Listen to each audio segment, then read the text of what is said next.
ചില വൈകുന്നേരങ്ങളിൽ ഒരു പ്രത്യേക തരം വിശപ്പങ്ങട് വരും. അപ്പോൾ ഇന്ന് ഞങ്ങൾ വെച്ച് പിടിച്ചത് ഇരിഞ്ഞാലക്കുടയ്ക്കാണ്. അവിടെ ചെന്നപ്പോൾ 2, 3 റെസ്റ്റോറൻറ്റിൽ കയറിയപ്പോൾ ക്ലോസിങ് ടൈം ആണെന്ന് പറഞ്ഞു. പിന്നെ ദേ ഈ ഒരു റെസ്റ്റോറൻറ്റിലാണ് കേട്ടോ വന്നത്. ഇത് ഇരിഞ്ഞാലക്കുട ബസ് സ്റ്റാൻഡിൻ്റെ ഓപ്പോസിറ്റായിട്ട് വരുന്ന ഒരു റെസ്റ്റോറൻറ്റാണ്. അവിടെ ഞങ്ങൾ ഷവർമയൊക്കെ ഓർഡർ ചെയ്ത് ഇങ്ങനെ ഇരിപ്പായി. നോക്കിയപ്പോൾ ഓപ്പോസിറ്റ് നമ്മുടെ ഒരു ചേട്ടനുണ്ട് ഷവർമ്മ റോൾ ചെയ്തുകൊണ്ടിരിക്കുകയാണ്. മനസ്സിലായി ഇത് ഞങ്ങൾക്കുള്ളതാന്ന്.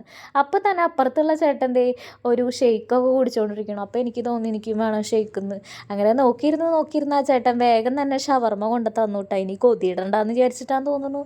അങ്ങനെ ഷവർമ്മ കിട്ടിയ പാടെ നല്ലപോലെ അറഞ്ചും പുറഞ്ചൊക്കെ കടിച്ച് ഞാൻ വേഗം ഇങ്ങട് തിന്നു. അതിനിടയിൽ നമ്മുടെ ഓർഡർ ചെയ്ത ഷെയ്ക്കും വന്നു കേട്ടോ. പിസ്താ ഷെയ്ക്കാണ് ഓർഡർ ചെയ്തിട്ടുണ്ടായിരുന്നത്. അങ്ങനെ ഷെയ്ക്കും കുടിച്ച് ഞങ്ങൾ ഒരു ഷെയ്ക്കാണ് വാങ്ങിച്ചിട്ടുണ്ടായിരുന്നത് ചേട്ടനും എനിക്കും വേണ്ടിയിട്ട്.